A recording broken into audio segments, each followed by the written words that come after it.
The dust had not yet settled when Paul Hayes stepped off his horse and said, "I heard someone was giving you trouble, so here I am." Jane Bancroft stood with her back against the weathered post of her porch, her jaw set hard as iron, her dark eyes blazing with something caught between fury and relief. The man who had been tormenting her, Victor Crane, stood 10 feet away in the street of Redrock, Texas, his thick hands curled into fists, his hired muscle arranged around him like a wall of flesh and threat. It was 1882, and the sun bore down on the town like God's own judgment, and nobody moved. Nobody breathed. Paul Hayes was not a tall man in the showy way that men sometimes tried to be. He was lean and dark-haired, broad through the shoulders, and he wore his duster like it had grown there over years of hard living. His hat was pulled low, but his eyes were pale gray beneath the brim, the kind of eyes that missed nothing and promised less than they delivered. His right hand hung loose at his side, nowhere near his holster yet, which was somehow more frightening than if it had been.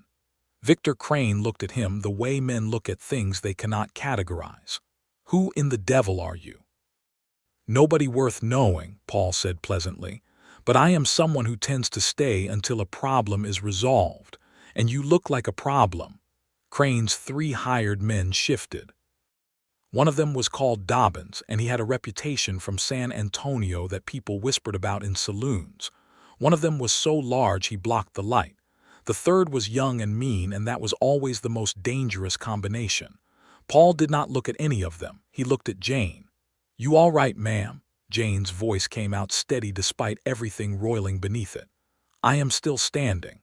"Good enough," Paul said, and turned his attention back to Crane. That moment, that frozen instant of possibility, was where everything changed. But Jane Bancroft had not arrived at this morning's confrontation by accident, and neither had Paul Hayes. Their paths had been crossing toward this point for 6 long weeks, though neither of them had fully understood that truth until right now. 6 weeks earlier, Jane Bancroft had buried her father. Thomas Bancroft had been a stubborn, sun-darkened, opinionated man who had built the Bancroft cattle ranch with his own 2 hands over 23 years, and he had died of a fever that took him in 5 days and gave him no dignity at the end. Jane was 26 years old and had never once in her life thought about what she would do if her father was not alive, because Thomas Bancroft had seemed to her like the kind of man who would outlive the mountains. But there she was, standing at a raw grave on the east side of her property with the wind pulling at her black dress and the foreman, old Cleet, standing nearby with his hat in his hands. "I am deeply sorry, Miss Bancroft," Cleet had said, and she had believed him because he had worked for her father for 15 years. "Thank you, Cleet. I should tell you something," he had said after a respectful pause, his voice dropping low. "Victor Crane came by last week while your father was still ill. He made an offer on the ranch." Jane had gone still. "What kind of offer?" "A low one. Your father told him to get off the land. Crane said he would be back." That had been the beginning of everything.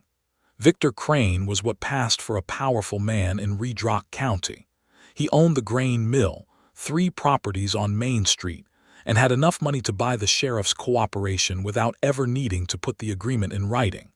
He was 43 years old, thick-set, with black hair going gray at his temples and small eyes that calculated rather than saw.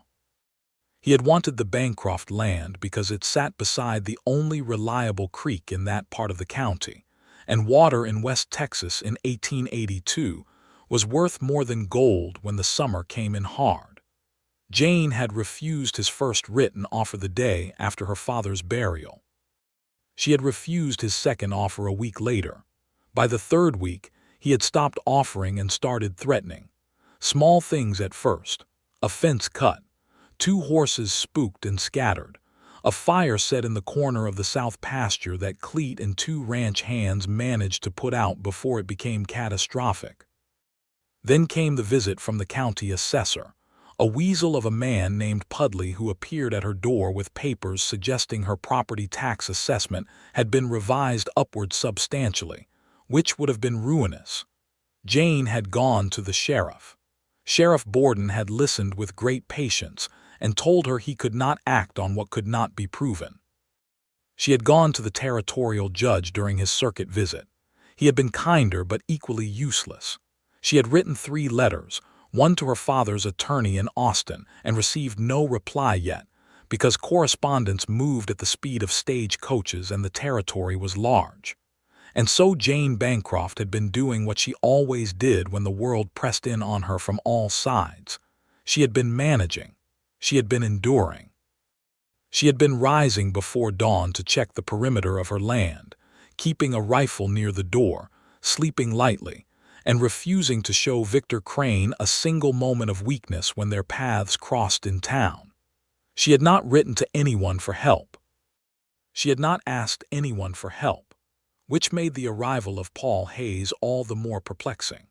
He had appeared in Redrock on a Tuesday, riding in from the north on a dark bay horse that moved with the kind of easy, rolling gait that suggested the animal had been ridden many thousands of miles. He had taken a room at the Redrock Hotel, stabled his horse at Callaway's livery, eaten a quiet dinner at the only eating house in town, and otherwise made himself remarkably invisible for a man who was, once you actually looked at him, rather impossible to overlook. Jane had noticed him because she noticed everything those days. Survival required attention. She had been coming out of the general store with a list of supplies she could barely afford when she had seen him crossing the street toward the hotel, and something about the way he moved had made her pause. He had a watchfulness about him that she recognized, because she had developed the same watchfulness herself recently.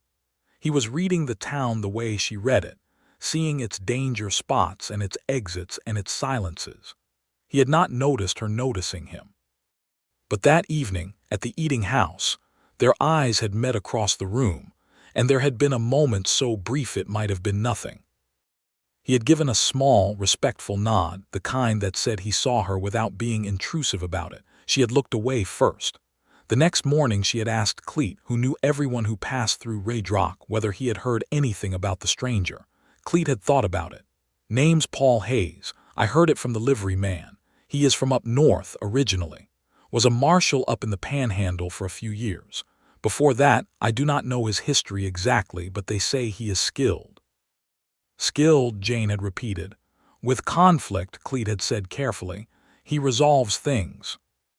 Jane had stored that information and done nothing with it for several days, because she was not the kind of woman who ran to other people with her troubles, and she especially was not the kind of woman who ran to a man she had never spoken to.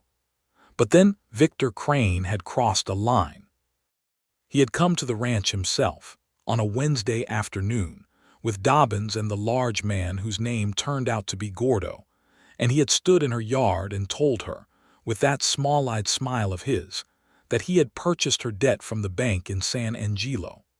Her father, it seemed, had borrowed against the property 3 years ago to replace a lost herd and had not fully paid back the loan. Crane had gone to the bank and bought that debt, and now he could call it in whenever he wished. "That land will be mine inside 6 months, Miss Bancroft," he had said pleasantly. "You might as well make it easy on yourself and sell now. I will give you enough to start somewhere else. A clean break." Jane had stood in her own yard in front of her father's house and felt the ground shift under her in a way that had nothing to do with the earth. "Get off my land, Mr. Crane." He had smiled. "You have spirit. I appreciate that. Think on what I said." After he was gone, she had sat at her father's desk for a long time. She had looked at the accounts. She had looked at the loan documents she had not previously known existed, documents she found in the bottom drawer wrapped in oilcloth. The debt was real. It was substantial, and Crane could, under territorial law, call it in with 30 days' notice. She had made a decision that surprised even herself. She had ridden into town the next morning and gone to the Redrock Hotel. Paul Hayes had been sitting in the small lobby reading a newspaper from San Antonio that was 12 days old, which was as fresh as newspapers got in Redrock. He had looked up when she came in, and she had seen the recognition in those gray eyes, quiet and controlled.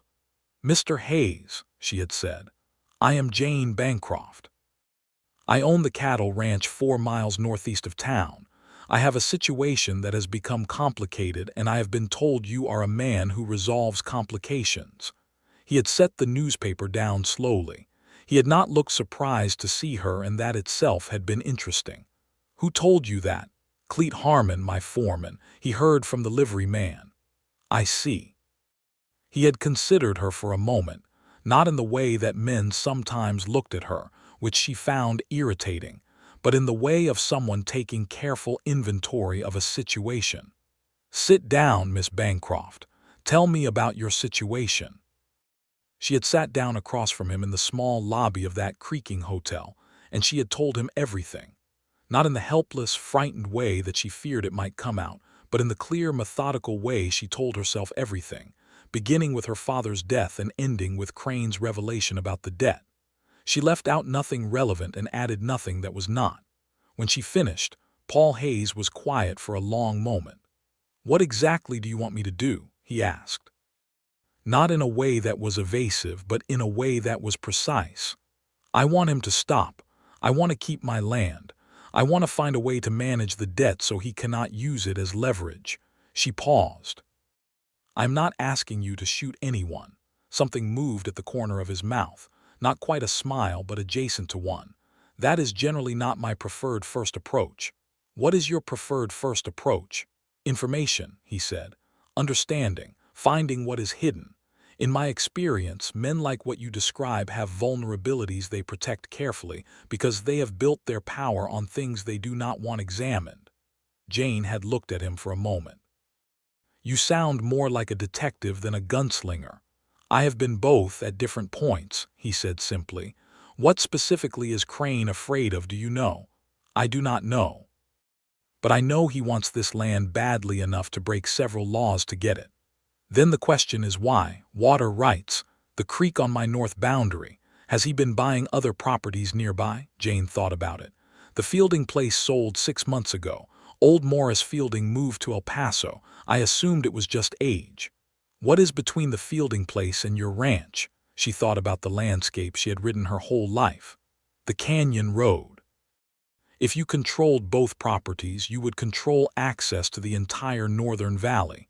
Paul Hayes had nodded slowly. "And what is coming to the northern valley?" "Nothing that I know of." "I think there might be something," he said. "Let me find out. Do not agree to anything, sell anything, or sign anything until I come back to you." "I am not in the habit of doing those things impulsively," she said, slightly stiff. "I can see that," he said. There was no condescension in it. It sounded like genuine observation. She had stood to leave. He had stood when she stood, which she had noted. Manners mattered. They were the difference between people who had decided to be decent and people who had not. "Mr. Hayes," she said at the door, "I should tell you that I cannot pay a great deal.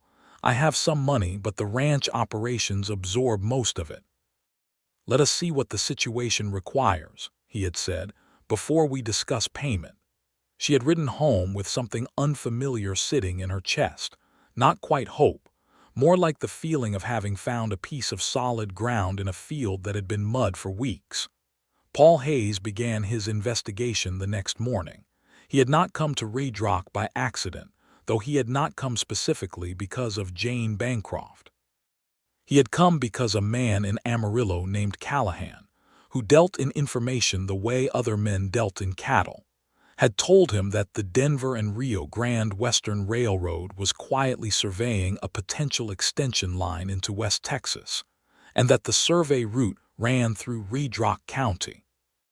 Railroad speculation was not illegal, but the manipulations people engaged in around it frequently were, and Paul had developed a sense for where those situations would become violent and where someone would need help.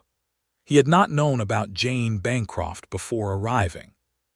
But Redrock was a small enough town that stories moved through it like air through a barn, and within 2 days of his arrival he had heard about the widow's situation, except Jane was not a widow.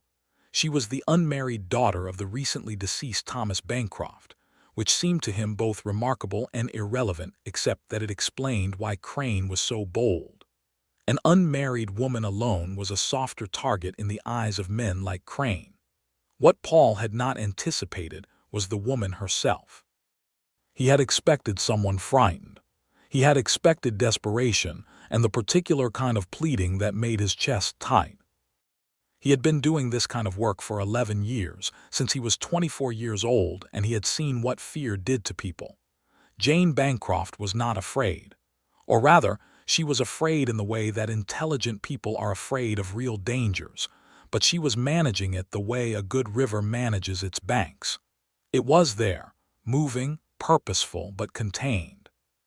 She had walked into that hotel lobby with her chin up and her eyes clear, and laid out her situation with the precision of a general reviewing maps. He had found himself paying more attention to her than strictly necessary. He had made himself stop doing that and focus on the work. The railroad information proved solid. Paul spent 3 days riding the county, talking to people in the careful and indirect way he had learned. And by the end of those 3 days, he had confirmed that a surveying crew had passed through the Northern Valley 6 months ago, that they had filed preliminary route documents in the county recorder's office under a corporate name that was not obviously the railroad, and that Victor Crane's name appeared as a signatory on several of those documents. Crane was not just buying land to control water. He was buying land because he knew the railroad was coming through, and whoever held the critical rights-of-way and access points in that valley would be paid extremely well when the railroad came to negotiate. Jane Bancroft's land sat directly in the path of the most logical route, and Crane had bought her debt.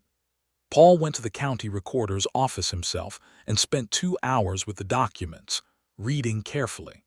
The corporate name was Redrock Land and Resource Company. It had been incorporated in Austin 14 months ago.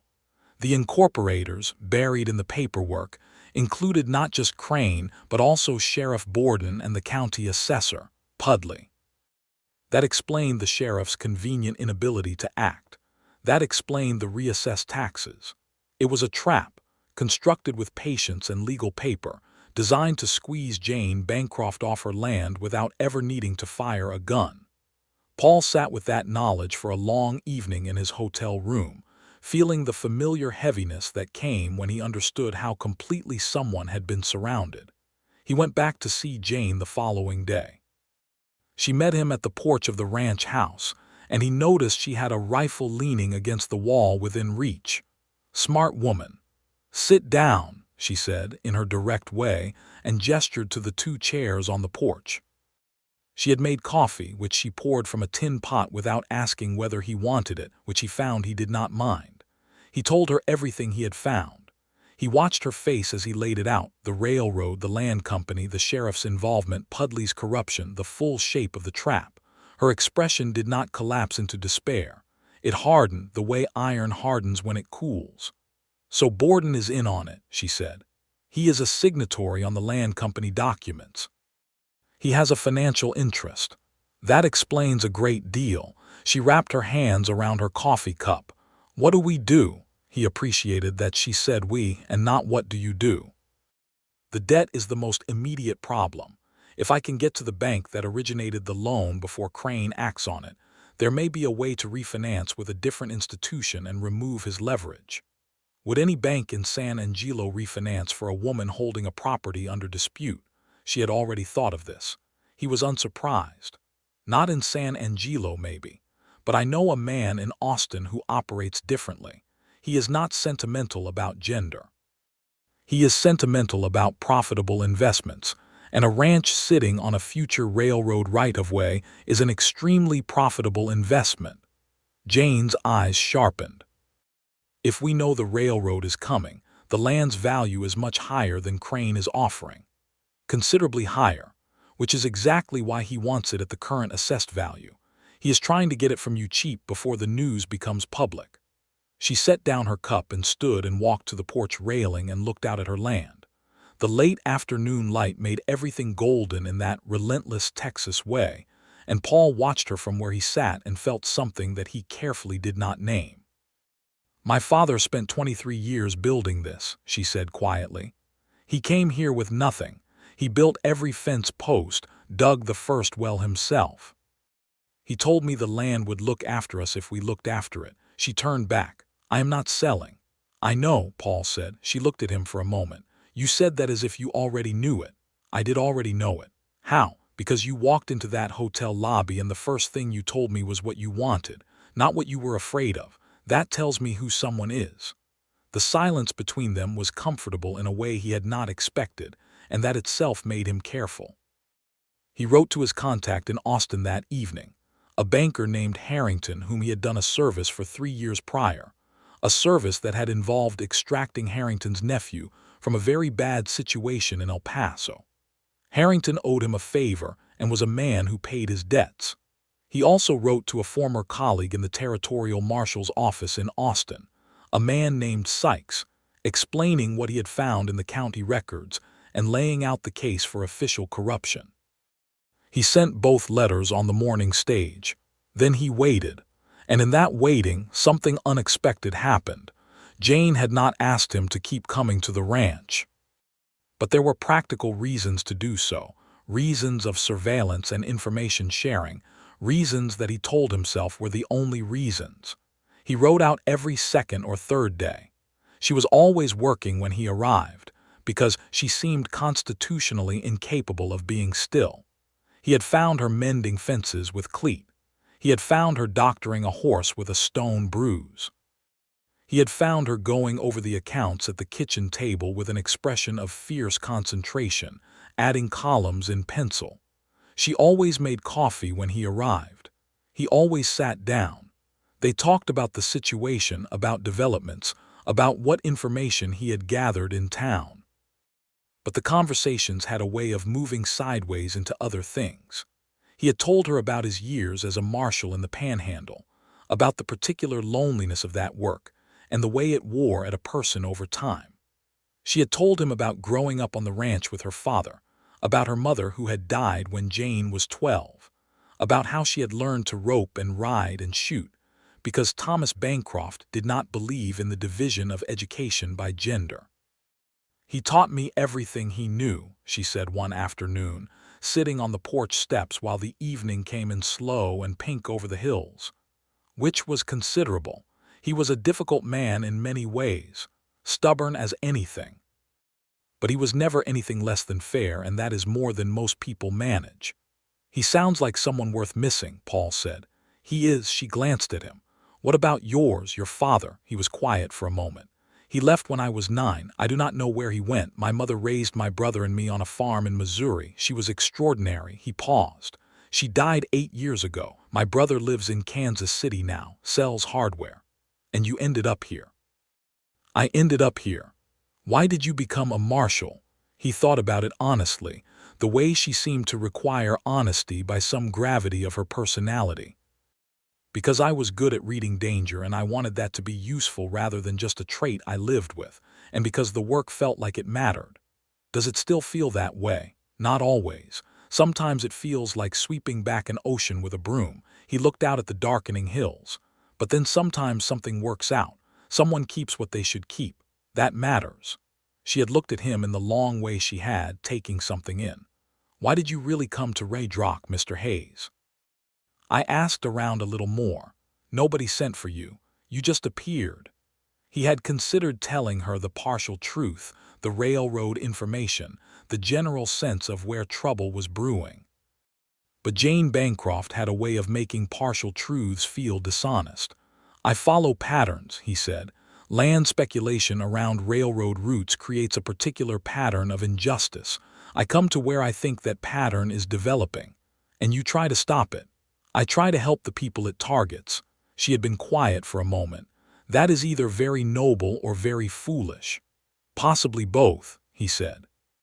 She had smiled then, and it was the first time he had seen her fully smile, unguarded, and it changed her face in a way that made him look away at the horizon before he did something imprudent, like tell her so.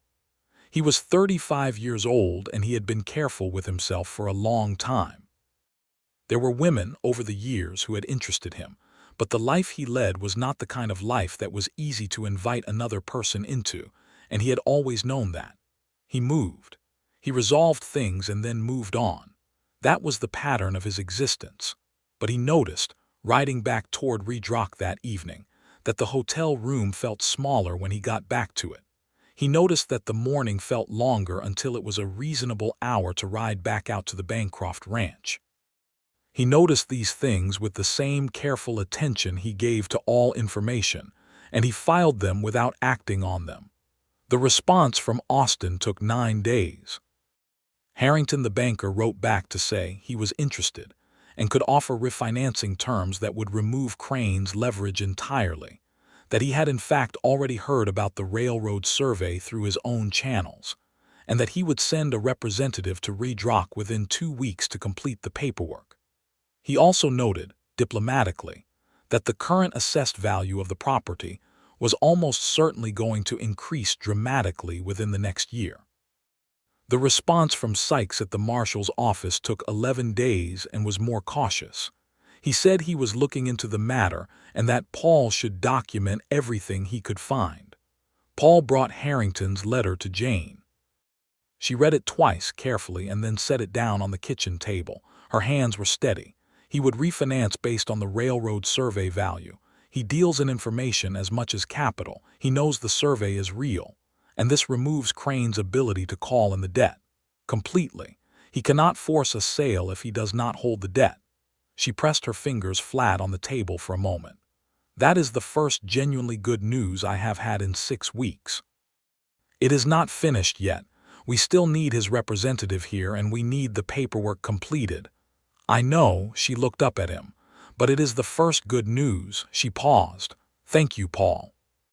It was the first time she had used his given name. He registered that fact in the careful interior ledger where he kept such things and told himself it was simply familiarity born of prolonged association. Do not thank me yet, he said. I will thank you when I choose, she said, with the pleasantly immovable quality she had that made him want to laugh. He did laugh then, a quiet sound that surprised him a little. She looked pleased with herself in a way that was not arrogant but was entirely genuine. Victor Crane became aware that something had shifted approximately 1 week later. Paul had not been hiding his presence in Redrock because there was no good reason to. He was staying at the hotel, he was visible in town, and men like Crane had eyes everywhere. But Paul had been careful about what exactly he was doing, keeping his visits to the county recorder's office casual and his correspondence private. Still, Crane was not a fool, and small towns did not have secrets for long. On a Saturday afternoon, Crane had found Paul in the saloon, which was the single genuine saloon Redrock possessed, a long, narrow room smelling of sawdust and whiskey, with a bar that had come all the way from St. Louis by rail, and then wagon. Crane had sat down across from him without being invited. I hear you have been spending time at the Bancroft property, Crane said. I enjoy the countryside, Paul said. Crane's small eyes assessed him. You have a reputation, Mr. Hayes. I looked into you, former marshal, Panhandle. That is accurate. You are not a marshal now. Also accurate. So what exactly is your interest in this county? Paul picked up his whiskey glass and considered it. Fresh air, quiet evenings, the occasional interesting conversation. He looked at Crane directly. Like this one. Crane leaned forward slightly. Miss Bancroft is a stubborn young woman who is going to lose her property one way or another. It would be kind of someone to help her understand that and make her transition easier rather than harder. That is very compassionate of you, Paul said. Something moved in Crane's expression, something colder. I am offering you an opportunity, Mr. Hayes. A man of your talents could be useful in a growing county. I'm going to have considerable interests here over the next few years, and I pay generously for reliable help. Paul set down his glass. You are asking me to work for you. I am suggesting that your current trajectory is not in your interest. I appreciate the suggestion. Paul stood, leaving the glass on the table and placing a coin beside it for the bartender. I am going to decline, but I want you to know that I say that without any personal animosity. You are trying to build something, I understand that. The difficulty is the method. Crane's voice followed him. Do not make an enemy of me, Mr. Hayes. This territory is very large and very empty. Paul turned at the door. I have noticed that, he said pleasantly and walked out into the afternoon sun. He rode out to the ranch that evening and told Jane about the exchange. She listened with her arms folded and her jaw tight. "He is trying to buy you," she said. "He was. And since that did not work, I expect the situation will escalate." "How soon?"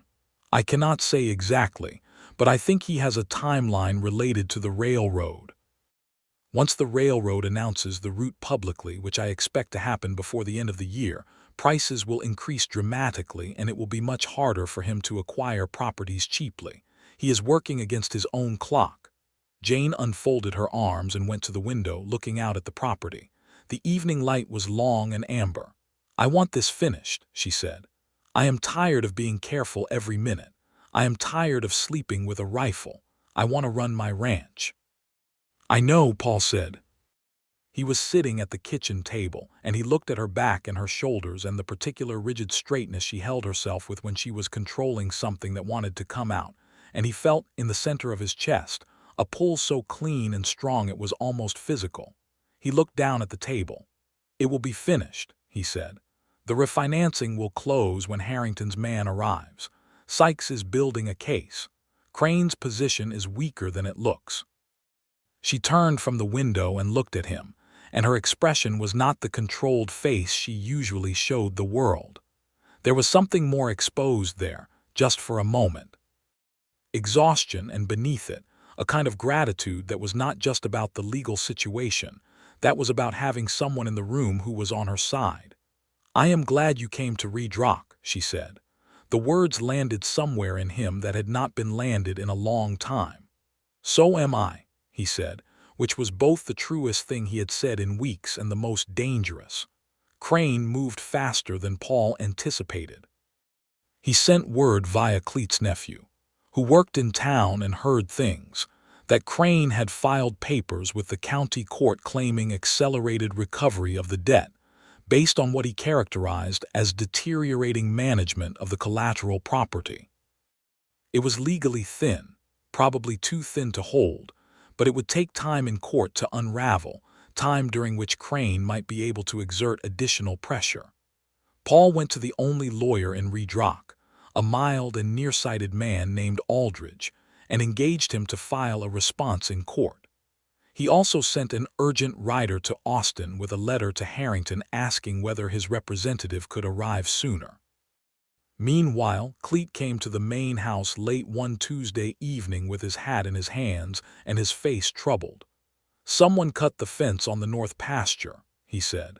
12 head of cattle got through and onto Crane's property. Crane says he will hold them as damages for trespassing cattle. Under territorial law, he is entitled to hold them until a damage settlement is reached." Jane had gone completely still. "Those cattle are worth $200. "I know," Cleet said miserably. "He is dismantling me piece by piece," she said. There was no tremor in her voice. It was the steadiness that comes out the other side of strong emotion, flat and clear as cold water. Paul had ridden with her the next morning to Crane's eastern property, where the cattle were penned. Crane met them at the gate with Dobbins and Gordo. The young mean one, whose name turned out to be Terrence, was there as well, leaning against a fence post. "I am prepared to return the cattle," Crane said amiably, "for a settlement of $50 to cover damages to my fence and my grass." "There were no damages," Jane said. "The cattle were on your land for 8 hours. They are range cattle. $50 is extortion." "It is a legal recovery," Crane said. "I will pay $15, Jane said. "That is fair compensation for 8 hours on open grazing land." Crane smiled. "50, Miss Bancroft." Paul said nothing, watching the men around Crane. Dobbins had his thumbs in his belt, but his right hand was loose. Gordo was just mass and patience. Terrence was watching Paul with the focused attention of a young man who thought he was faster than he probably was. $20, Jane said. "50, Crane said, and his smile faded. "This is not a negotiation. $50 or I file for a formal assessment and hold the cattle pending court proceedings. That will take 6 weeks minimum. You know what your cattle cost to board for 6 weeks."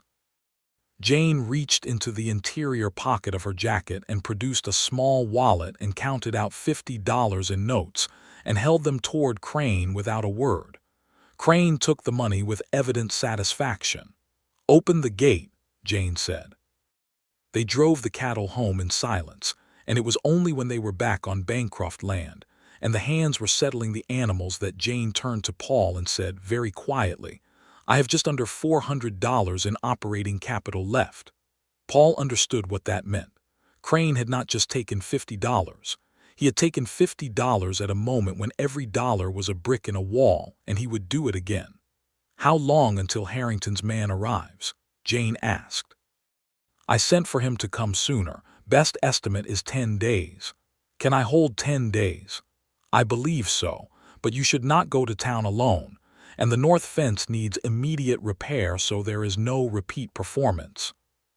She looked at him for a long moment, this woman who did not ask for help easily and had asked for his. "I am not going to thank you for pointing that out," she said. "I would not expect you to," he said, and she almost smiled. 2 days later, Crane came to the ranch. It was morning, and Jane was at the porch when Crane's wagon rolled up, Crane himself on the seat, Dobbins and Gordo flanking on horses, and Terrence riding slightly behind. Jane did not retreat to the house. She stood on the porch and waited, and she had her rifle leaning against the post because she had not stopped doing that. Paul was not there. He had ridden into town early to check whether any mail had arrived, and he was coming back along the northeast road when he heard something in his bones that made him kick the dark bay to a faster pace. He could not have named what it was. 11 years of this kind of work had given him something like a second sense for when pressure was reaching a boiling point. He heard Jane's voice as he came around the last bend, high and carrying on the morning air, controlled but loud enough to mean she wanted to be heard. He heard Crane's voice answering. He came into view of the ranch yard and took in the geometry of it in 1 second. Crane and his men arranged around the front of the house, Jane on the porch, the rifle within reach but not in her hands. Paul brought his horse to the yard and swung down in a single motion and said, "I heard someone was giving you trouble, so here I am." The words came out easily because they were exactly true, and he had always found it simplest to say exactly true things. Jane looked at him, and the thing in her eyes was complex, relief and something fiercer beneath it, and also something softer that she shuddered quickly. Crane looked at Paul with cold assessment. "This is between me and the lady," Crane said. "It stopped being just between you and the lady the moment you corrupted a county sheriff and a tax assessor and bought fraudulent debt," Paul said. His voice was conversational and his hands were loose. "I have sent documentation of all of that to the territorial marshal's office in Austin. I expect a response within the week." Crane went still. "You have also," Paul continued, "been filing legal actions against this property in a court where you have a financial relationship with the assessor. That is corruption of process. That is a separate matter." Terrence pushed off the fence post. "You want to be careful what you say, mister." "I am being careful," Paul said without looking at Terrence. He kept his eyes on Crane because Crane was the decision-maker and the others would follow his lead. "Mr. Crane, you are not a stupid man. You have built something here with a lot of patience and a lot of maneuvering, but you have built it on people who cannot defend themselves, and you have made the mistake of including this one." He gestured, very slightly, in Jane's direction. "You want to walk away from this property. The railroad route is not yet public, but it will be, and when it is, you will have more than enough from the other properties you have acquired legitimately. This one is going to cost you more than it gives you." Crane's small eyes moved from Paul to Jane and back. "The debt is legal. It is being refinanced through a third-party institution as we speak," Paul said. "You will be paid in full. You will have no claim." This was not entirely true yet. Harrington's man had not arrived, but Paul spoke it as fact because in his experience the appearance of certainty had its own power, and he could see Crane calculating the risk of what Paul had described. "You are bluffing," Crane said. "Ask yourself whether you want to find out." The silence stretched long and hot under the Texas sun. A horse shifted. Somewhere behind the house, chickens conducted their indifferent business.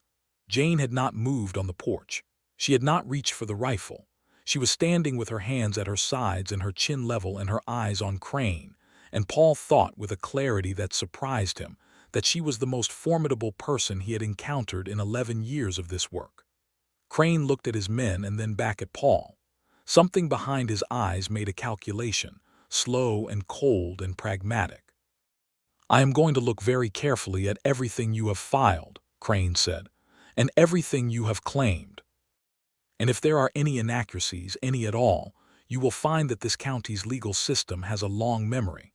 "I look forward to that scrutiny," Paul said, "because everything I have filed is accurate." Crane turned his horse and rode out of the yard without another word. Dobbins and Gordo followed. Terence lingered for a moment, looking at Paul with that young man's focused attention, and then he too turned and went. Jane let out a breath that she had been holding and sat down on the porch steps. Paul walked up to the porch and sat down beside her, not on the steps, but on the lower step so they were nearly level, with a foot of space between them. "You said Harrington's man was on his way," she said. "I said it as if it were already settled," Paul agreed. "I believe it will be, but it is not yet. Not yet." She was quiet for a moment. "You took a risk. A calculated one. What if he had not backed down?" Paul thought about Terence and his focused attention.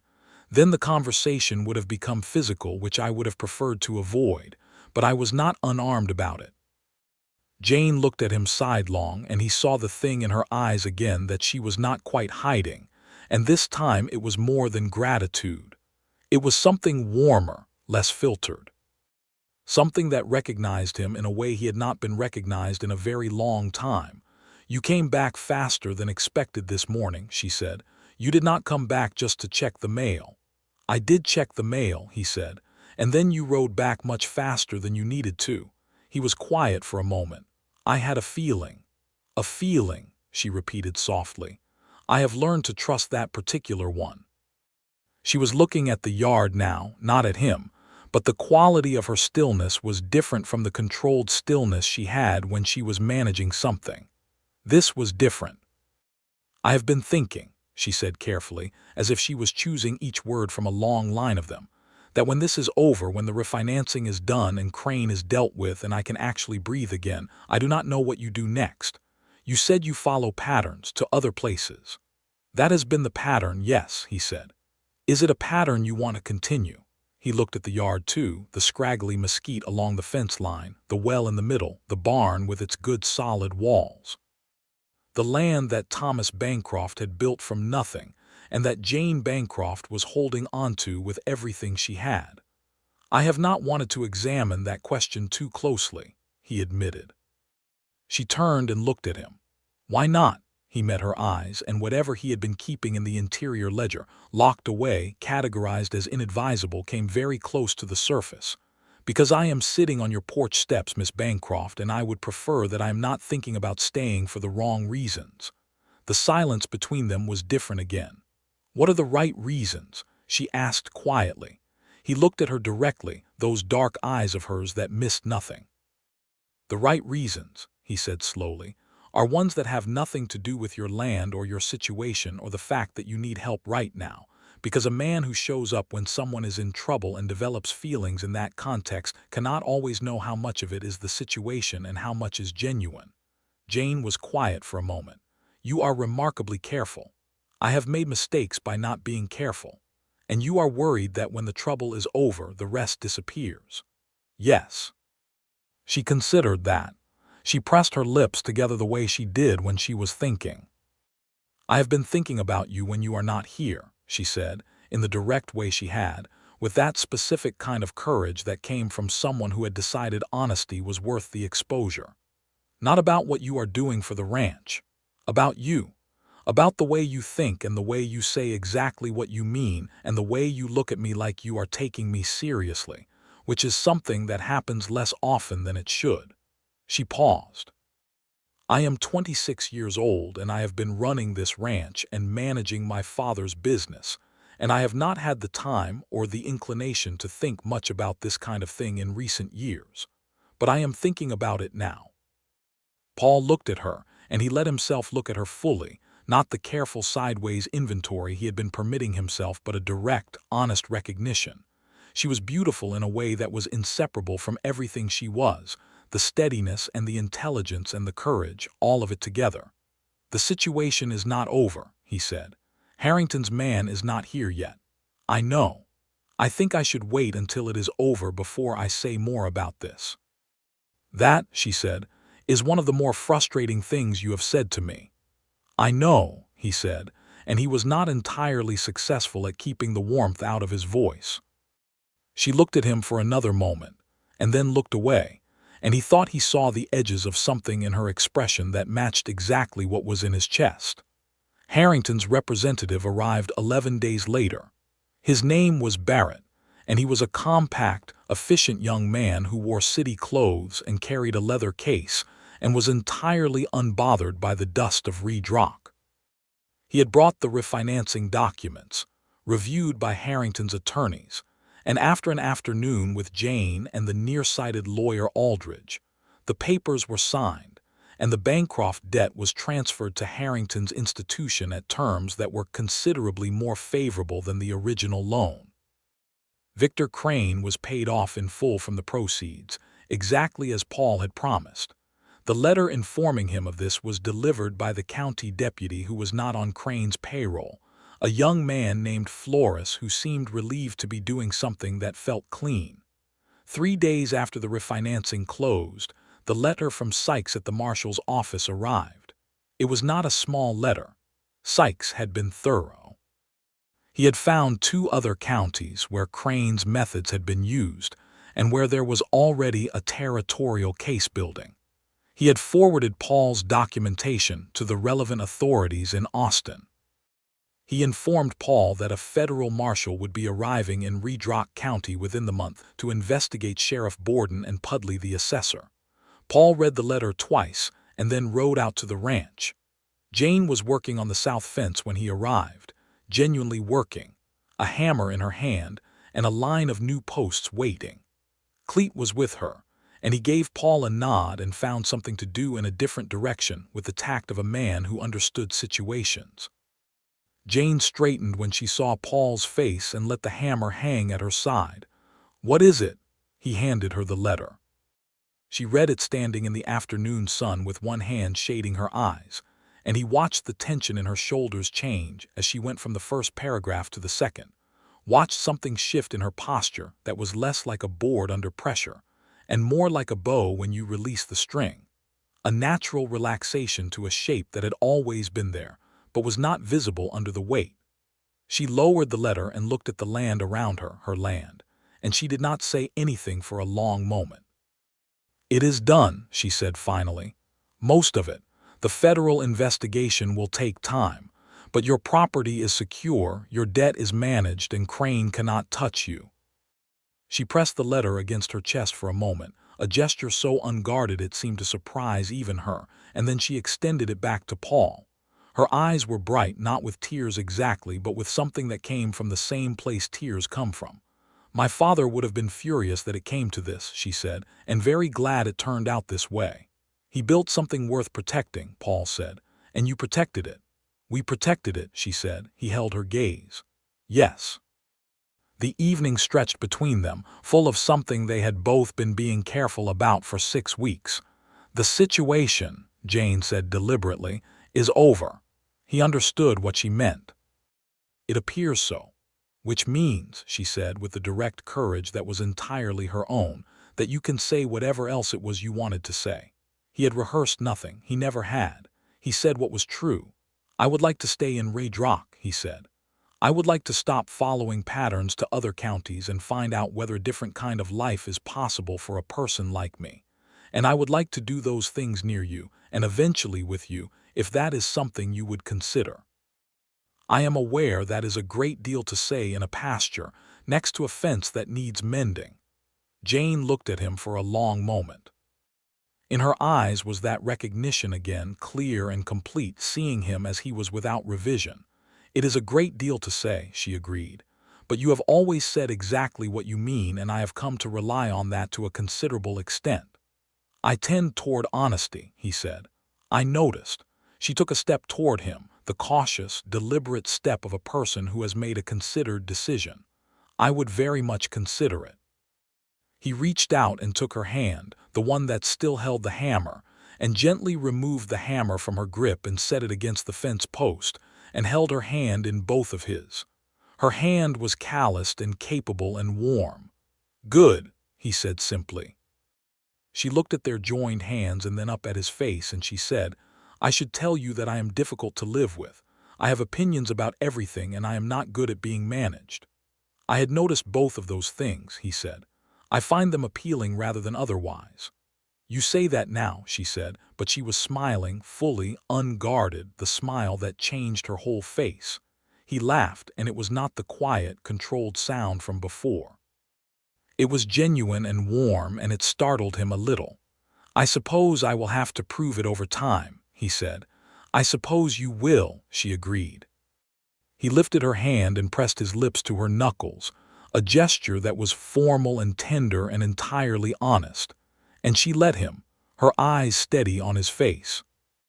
Cleet came back from whatever he had been doing in the opposite direction approximately 10 minutes later, and found them sitting together on the fence, not working on it, simply sitting side by side in the evening light talking. And he looked at them for a moment and went away again with the expression of a man who has observed something that has satisfied him deeply. The months that followed were not without difficulty, because nothing real is without difficulty, but they were good months. Paul sold his horse at the livery and bought it back the same day, which meant he was not passing through. He gave up the hotel room, and Cleet, who seemed to have thought about this situation carefully, mentioned that there was a small house on the northwest corner of the Bancroft property that the former head ranch hand had lived in before retiring to San Antonio, and that it had a good roof and a sound chimney, and was sitting empty. Jane offered it to Paul at a wage that covered his work on the ranch, because he worked on the ranch. He had not ridden and tracked and filed paperwork for 6 weeks to become decorative. He was familiar with cattle, having grown up near farms, and he learned the particular rhythms of the Bancroft operation with the same careful attention he brought to everything.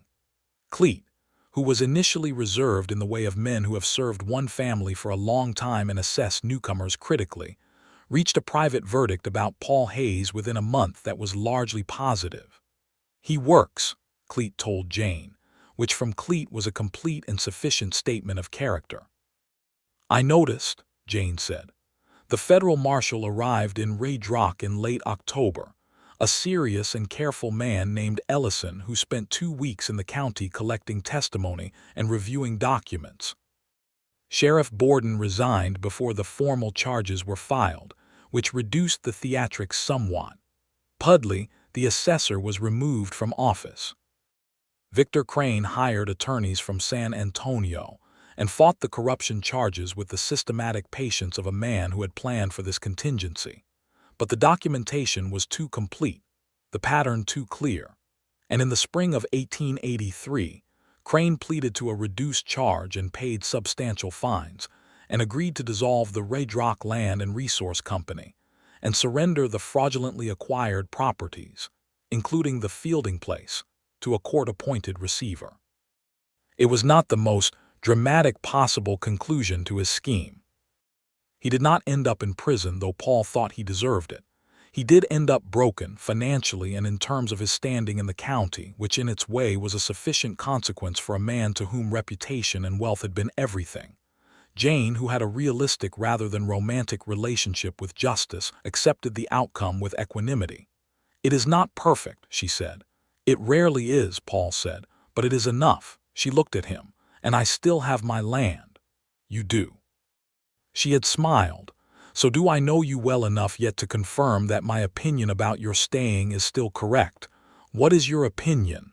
"That you should stay," she said, "permanently. In whatever form that takes." He had been waiting for the right moment for a while, and he recognized that this was it, because Jane Bancroft was not a woman who benefited from elaborate staging. She preferred the direct and the honest. "I would like to marry you," he said, "if you would consider that." She looked at him with those steady dark eyes and a very slight curve at the corner of her mouth that he had come to understand meant she was pleased. "I believe I would consider that." "You make everything sound like a board meeting," he said fondly. "I am confirming that I want to marry you," she said, with the enthusiasm appropriate to a decision I have been thinking about for some time. "Yes, Paul, I will marry you." He took her face in his hands, the way he had wanted to since approximately the second week on her porch, and kissed her properly for the first time. She kissed him back with the direct and thorough commitment she brought to everything, and then rested her forehead against his and said quietly, "I am very glad you came to Redrock." "So am I," he said, "every single day." They were married in February of 1883 in the Redrock Church, which was a modest building that served the community for every important occasion. The minister was a spare man named Reverend Cole, who performed the ceremony with dignity and warmth. Cleet stood as a witness.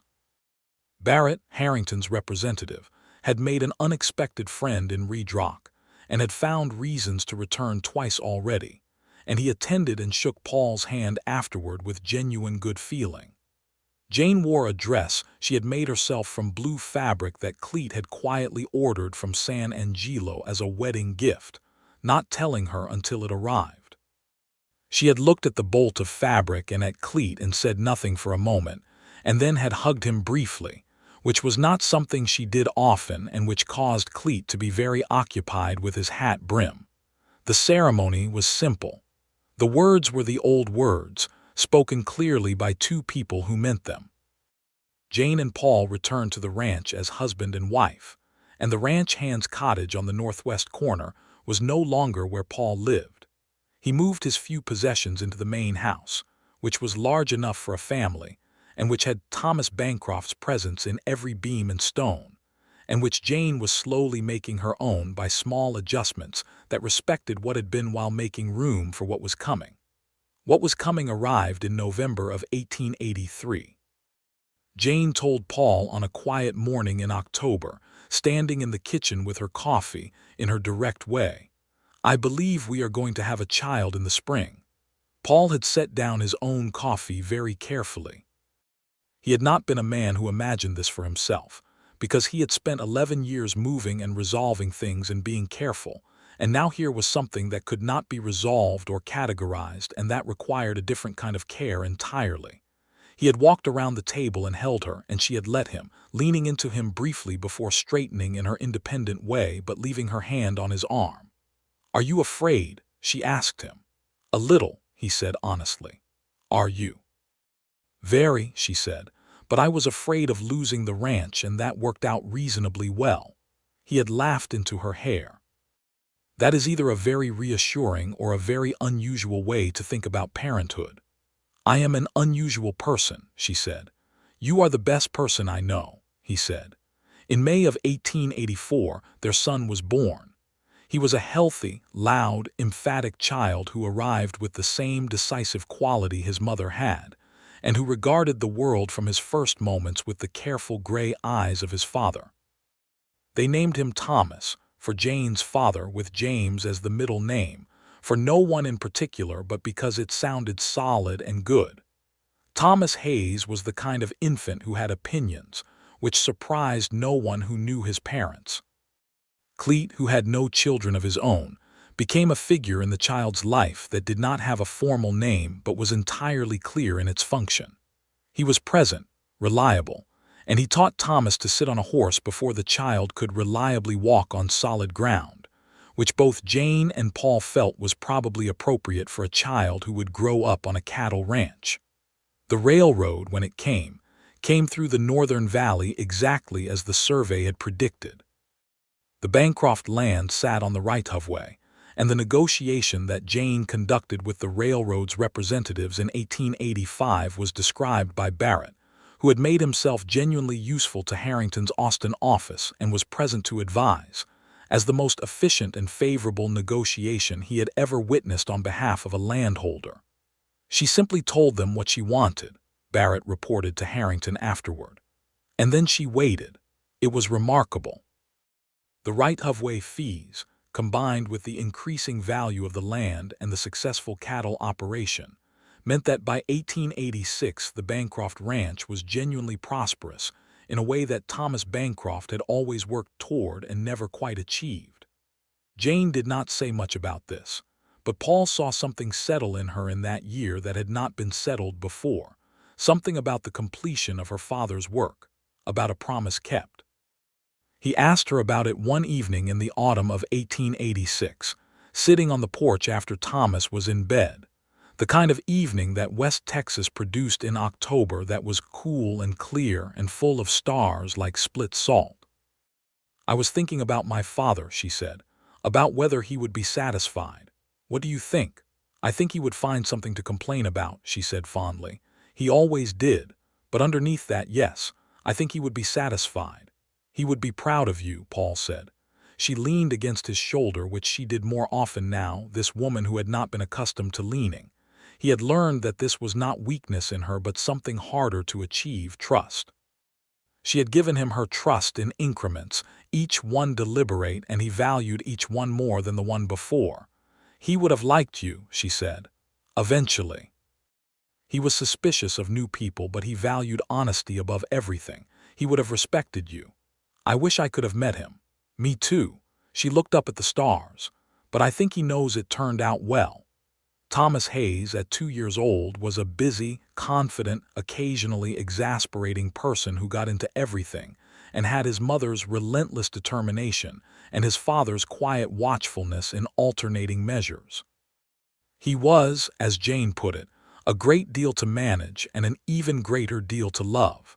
When Thomas was 4, in the summer of 1888, Jane told Paul once again in the kitchen over morning coffee that they were going to have another child in the spring.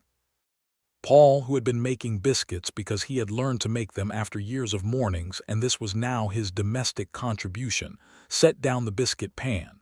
He looked at his wife, who was watching him with those dark eyes that still, after 6 years, had the capacity to surprise him. "Boy or girl?" he said. "I have no idea," she said. "I will ask Thomas. He has opinions on everything." Thomas, when consulted, stated firmly that he wanted a horse, which he felt was being unfairly delayed, and was only marginally interested in the question of a sibling. He came around to the idea over the following months with the pragmatic flexibility of a child who understood that some decisions are made without consultation.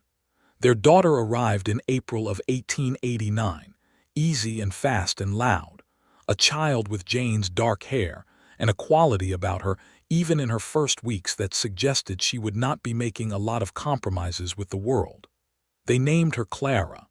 Clara Hayes arrived in a house that was full. Full in the physical sense, the ranch had grown. There were more hands. A second barn had been built. The house itself had been extended twice. But also full in the way of things that had been built carefully and with intention, and that held their shape over time. Paul, watching Jane with Clara on the evening of the child's arrival, Cleet having tactfully removed Thomas to the barn on the pretext of checking on a new colt, felt something so complete it was almost disorienting. He was 39 years old, and 11 years ago he had been sleeping in hotel rooms and moving across the territory, and using his gray eyes to read danger before it broke. He sat beside his wife in the evening light of the room they had shared for 6 years, their daughter in Jane's arms, the sounds of the ranch settling into its night quiet outside, and he thought about how entirely a life could change from a single decision to walk into a hotel lobby, or a single decision to step off a horse in a sunlit yard. Jane looked up from the baby and found him watching her. "What?" she said. "Nothing," he said. "Everything." She shook her head, but she was smiling. "Come and hold your daughter." He sat beside her and took Clara, who was small and warm and tremendously real, and sat with Jane's head resting against his shoulder and his daughter in his arms. And outside the window the October stars of West Texas were beginning their long night business, and the ranch was quiet and whole and intact. He thought about Victor Crane, somewhere in the territory, paying fines and managing whatever reduced life he had managed to salvage. He thought about Sheriff Borden, retired to no particular grace.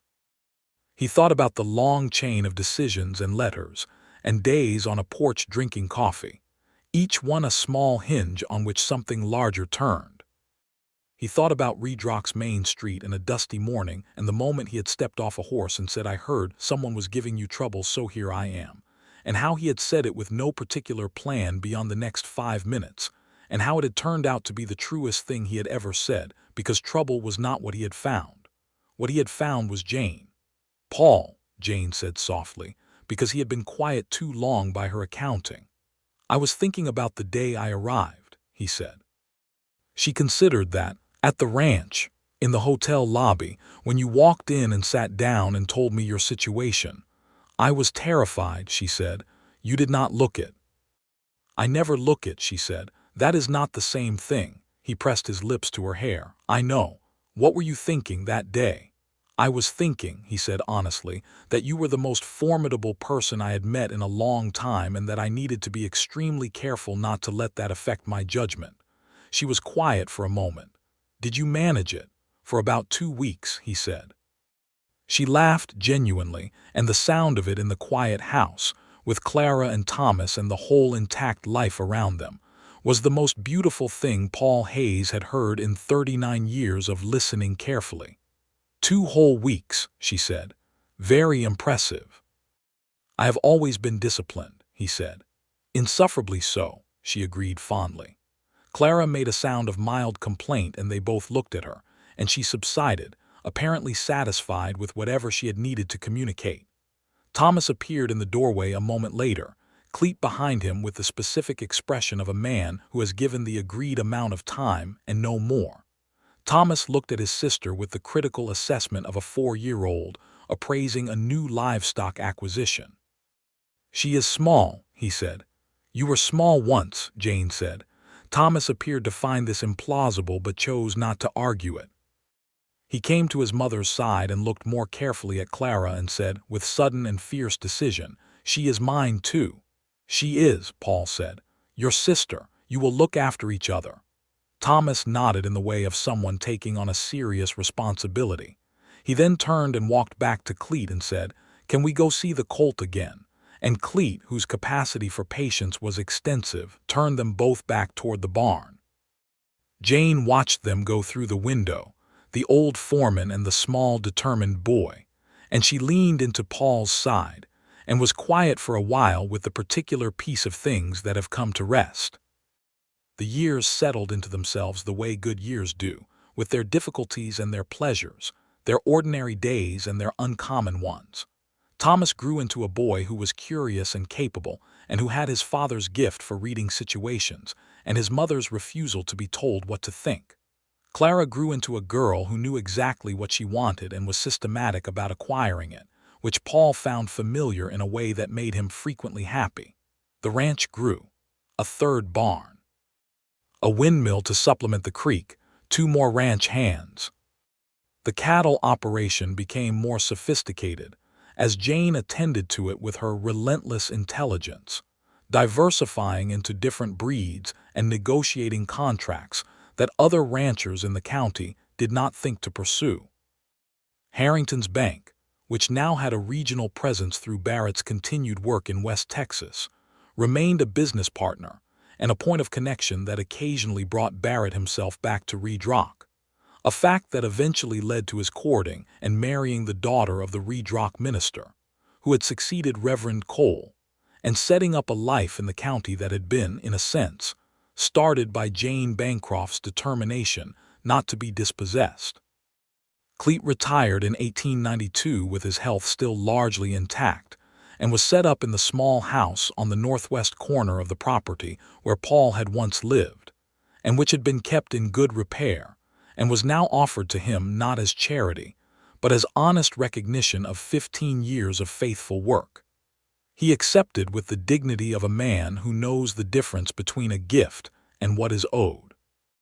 By 1893, Thomas was 9 and Clara was 4, and Jane was expecting their third child, which she announced in the kitchen over coffee in exactly the same way she had announced the first 2, with the directness and the steady eyes and the faint suggestion of amusement at Paul's reaction.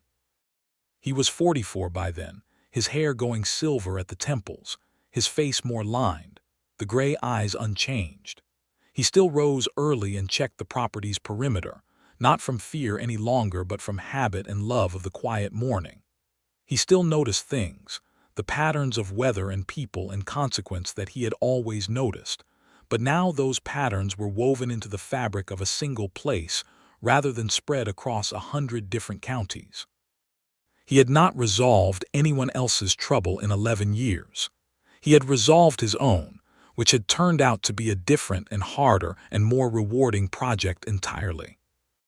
Their third child was another son, born in the autumn of 1893, healthy and insistent. They named him Robert, and he had from his first month a quality of serene confidence that his parents found both charming and slightly baffling, since it seemed to come from nowhere in their combined histories. Thomas, at 9, regarded his new brother with the protective authority of someone who has already done this once and knows the responsibilities. Clara, at 4, was more ambivalent and eventually accepted Robert on her own terms, which meant Robert would grow up understanding that Clara's goodwill was conditional and therefore more precious.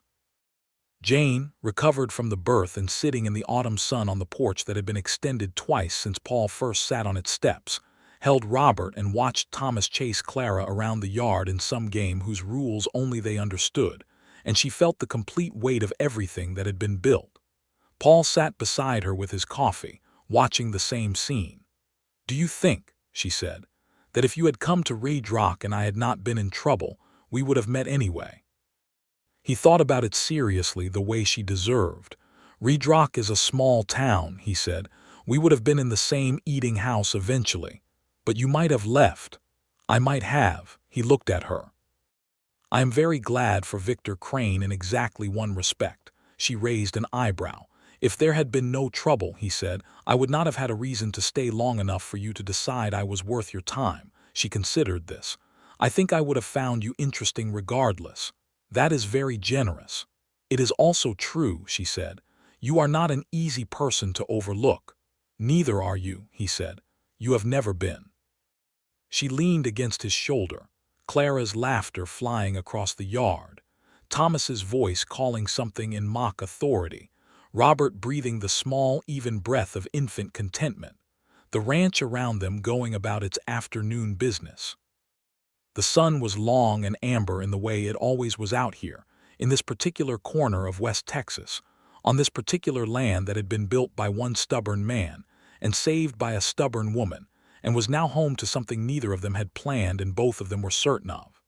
"I love you," Jane said, with the simplicity of something said so often it has become like the creek's sound, always there, shaping the landscape.